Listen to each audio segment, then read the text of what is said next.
Hey guys, so this video is just kind of like a pay respect type thing. Um, Before I start this video, I hope that I don't offend anybody. No, I didn't really know him. I know he went to our school and he graduated.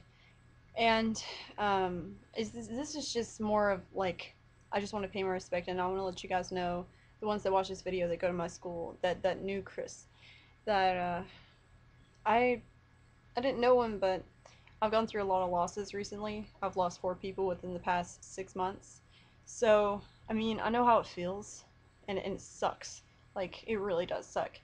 And even if you don't know me, like, if you just want to talk, or if you just, want to cry, or whatever you want to do, just get your feelings out some way. I've been there, and I still go through it. Like, I didn't even know him. And then when I heard the story, and how, like, it was tragic, it wasn't like, something happened. It wasn't an accident. It was bad. I mean, I can't imagine having to witness that. The guy that was with them, I can't imagine what would be going through his head. Um, just it's horrible. Um, I just wanted to pay my respect and just say that if you need anybody, I will always be ready to talk to you if you want to talk to me. And I know how hard it is, and I didn't even know him. And when I heard it, I was crying. I had to go to God, and so I was just like, this just reminds me of of all the ones that have passed away recently in my life. um, and I know my mom's gonna pass away soon.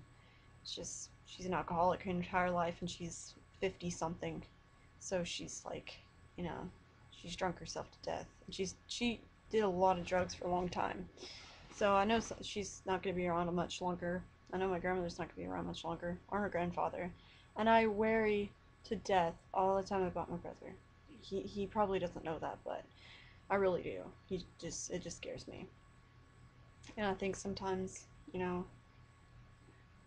something bad's going to happen to him, like what happened to Chris. And they believe it was drug involved. And they don't know if it was in the trailer, if it was in the car, or whatever. But like, the guy, I believe his name is, I don't know the guy at all, the one that was with him. I think his name is Tyler. Honestly, I don't even know that, but all I know is that just really, really tragic. And if you need anybody, or if you want me to pray with you or anything, I'm always here.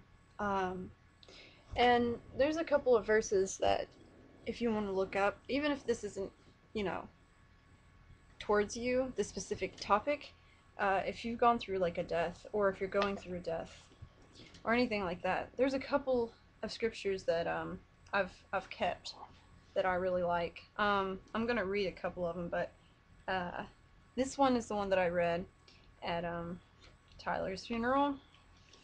And hang on, there's one more. If I can just remember what it is. It's Psalms 23. Psalms 23. I believe. Hang on. Yes, Psalms 23. That's one that they read at just about every funeral. And I like this one. Just about everybody knows it, that's familiar with the Bible, or funerals or anything like that. Um, the Lord is my shepherd; I shall not want. He makes me lie down in green pastures. He leads me beside still waters. He restores my soul. He leads me in a path of righteousness for his name's sake. Even though I walk through the valley of the shadow of death, I will fear no evil, for you are with me. Your rod and your staff, they comfort me. You prepare a table before me in the presence of my enemies. You anoint my head with oil, my cup of flowers.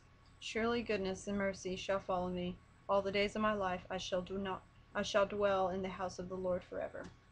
That was Psalms 23. And Psalms 103, verse 8 through 17. This is the one that I read at the funeral of Tyler Henry. I don't know if any of you, know him or anything.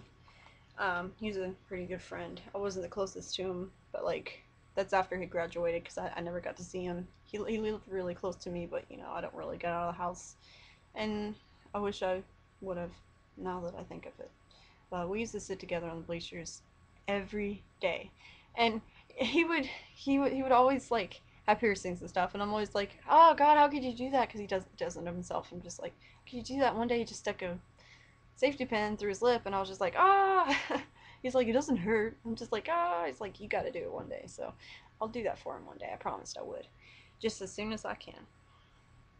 I just try to think of good memories. Tyler was a sweetheart. He really was. He was really nice. um, but yeah, this is Psalms 103, verse 8 through 17. The Lord is merciful and gracious, slow to anger, and abundant in fast, steadyful love.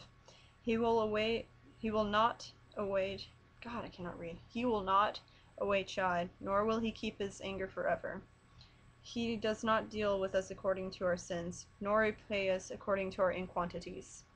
For as high the heavens are above the earth, so great is his steadfast love towards those who fear him. As far as the east from west, so far does he remove our transgressions from us. As far as Father shows compassion to his children, so the Lord shows compassion to those who fear him. For he knows our frame. He remembers that we are made of dust. As for man, his days are like grass. He flourishes like a flower in a field, for the wind passes over it and is gone, and its place knows no more. But the steadfast love of the Lord is from everlasting to everlasting on those who fear him, and his righteousness to children and children, and children's children. I am not a good reader, just so you know. I'm sorry. Um, this one is really, really good just because it reminds you that everybody has a time, and though we think that, he was really young, we don't believe it was his time. The Lord has something in plan for him. The Lord has something in store for him. There's a reason for him going, and though it was a tragic way for him to go, there's always a timeline. I believe that there's a future and that, like, maybe tomorrow I will be killed. Like, I mean, you never know. It's just like a timeline. It's like God plans things to happen at a certain time. But yeah, this one it's a little repetitive and it can get annoying, but if you really listen to it, it's very, it's like just explanatory type thing. Um, this is ecclesiastes, ecclesiastes, um, 2.12, a time for everything. Um, for everything there is a season, and a time for every matter under heaven, a time to be born and a time to die, a time to plant and a time to pluck up what is planted, a time to kill and a time to heal, a time to break down and a time to build up, a time to weep and a time to laugh, a time to mourn and a time to dance, a time to cast away stones and a time to gather stones together, a time to embrace and a time to refrain from embracing, a time to seek and a time to lose, a time to keep and a time to cast away, a time to tear and a time to stew, a time to keep silence and a time to speak, a time to love and a time to hate, a time of war and a time of peace. I like that one just because it pretty much like acknowledges everything that happens on it's that we kind of think of as negative in this, life we live, the world. Um, and I got two more for you guys. One of them is really, really short. It's like this big, and the other one, this is not that long either. This would be Isaiah 41, 10 through 13. Fear not, for I am with you. And if anything ever happens to my mom, like her funeral, it's gonna be really hard. It was hard at Tyler's, but like I can't imagine my mom. But this would be the one that I'd read at hers, just because she's never had that feeling that God is with her. She's always tried, but she feels betrayed, and she's just he loves her some, like I know it just because my mom would should not be here. I'm just throwing that out there because my mom has done so many drugs throughout her life, and she's drunk her entire life just about. And I'm amazed that she's still here because she's homeless. Like, and she's not one of those people that it's easy to get along with. Trust me, she's very aggressive sometimes, and like, I mean, I thank God every day that it's one more day that she's here, because that's still amazing to me. That is a miracle my mom is here. And she's here because me and my brother need her. And I feel like she's just gonna go soon. I just, you know, those feelings, those ambitions you get, something's gonna happen. This is one of those. But this would be what I would read at her funeral because I feel like this fits her really, really well. And the one I read at Tyler's, I felt like it fit him too. And the one I read at my uncle's, which was Palms 23, I felt like that fit him. Um, but yeah, fear not, for I am with you. Be not dismayed, for I am your God. I will strengthen you. I will help you. I will uphold you with my righteous right hand. Behold, all who insist against you shall be put to shame and confounded. Those who strive against you shall be as nothing and shall perish. You shall seek those who contend with you, but you shall not find them. Those who war against you shall be as nothing at all. For I, the Lord your God, hold your right hand. It is I who say to you, fear not. I am the one who helps you. Um, Behold, all who incensed against you shall be put to shame and confounded. Those who strive against you shall be as nothing and shall perish. You shall seek those who contend with you. My mom, she she's been in a lot of bad relationships, like not just boyfriend, but you know, like just relationships with people. It's just a lot of really, just no, really bad. And yeah, uh, the ones who strive against you, the ones who try to hurt you, the ones who don't like you, the ones who hate you, the ones that try to bring you down the most, and even in the like the masked ways, like her relationship with some guy or something. If and he cheated on her and said she's worth nothing, those who strive against you, like she's had that throughout her entire life, and she has so much regret, and she has so much, like she punishes herself daily for just things that she's done, and she needs to let go of it. She needs to find peace, especially if it's one of those slower things, like I don't know, her uh, kidney ruptures or something, or something like that. It's a slower process. Like she'll be put on lifeline, and she'll be able to what's called survive for a while. She needs to find that peace. I pray to God she finds that peace before something happens to her, and that she actually finds God and she actually listens and she hears what everyone's been trying to tell her for a long time and what he's been trying to tell her.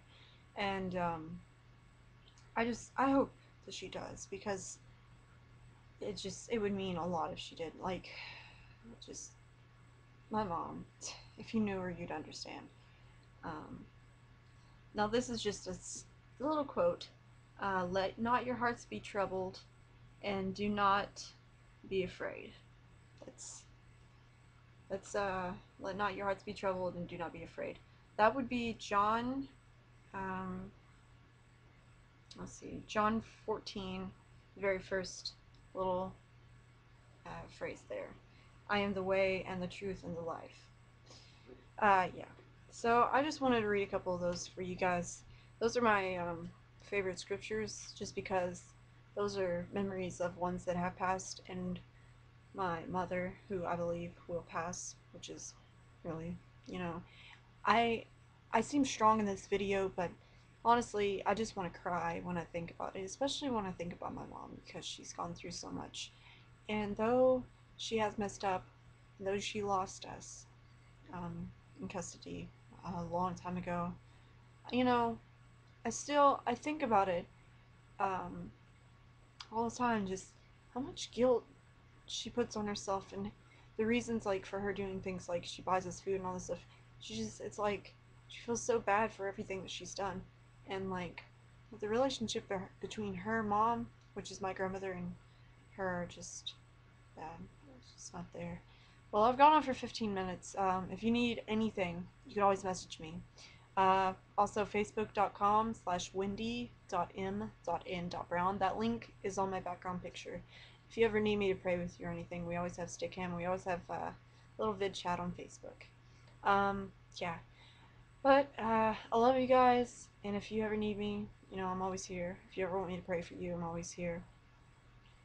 Yeah. So I pray for Chris, and I pray for all his friends.